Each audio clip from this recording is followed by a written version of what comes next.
Most people think Moses split the Red Sea. He didn't. That's not what the text says. The Hebrew says Yam Suf. That doesn't mean Red Sea, it means Sea of Reeds.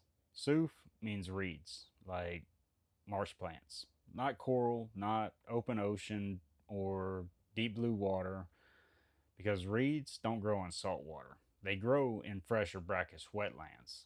So, right away, the Hollywood version collapses.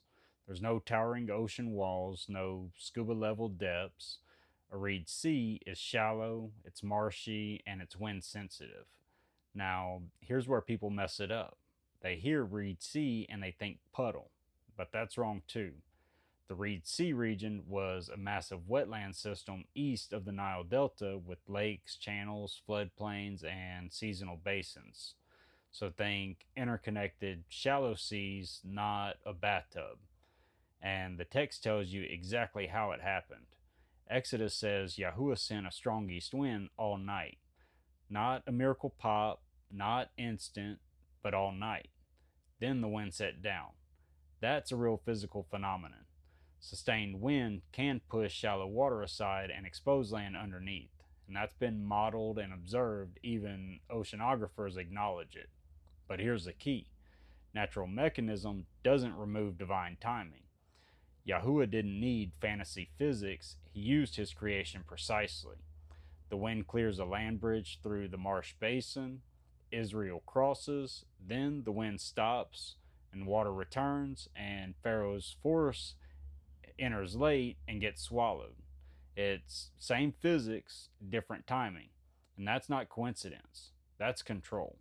Now let's deal with geography. Israel leaves Egypt and heads toward the eastern delta wetlands, not the open Red Sea. They camp near reed filled basins, and that matches Yam Suf. Later translators changed it to Red Sea. Why? Because Greek translators didn't know the terrain. They used Erythra Thalassa, which means Red Sea. Then Latin copied it and English inherited it. But Hebrew never said Red Sea. It always said Reed Sea. And there's more. The same term, Yam Suf, shows up in other passages clearly referring to inland waters, not deep ocean, not shipping lanes, but wetlands. So when someone insists that Moses parted the modern Red Sea near Saudi Arabia with submarine walls, they're ignoring the Hebrew text.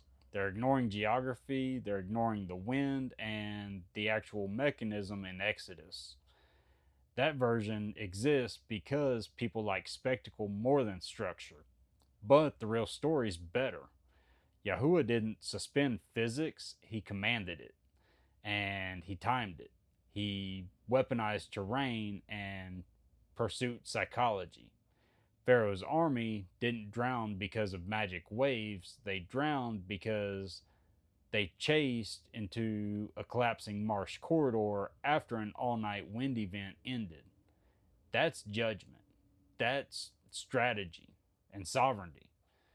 That fits the pattern of Yahuwah everywhere in Scripture. He uses creation, he controls timing, he exposes arrogance, and he makes empires die in mud. So when you hear Red Sea, remember the text says Reed Sea. A wind opened it, Israel crossed it, Egypt chased it, then the water returned, and that's not mythology or movie effects. That's covenant engineering.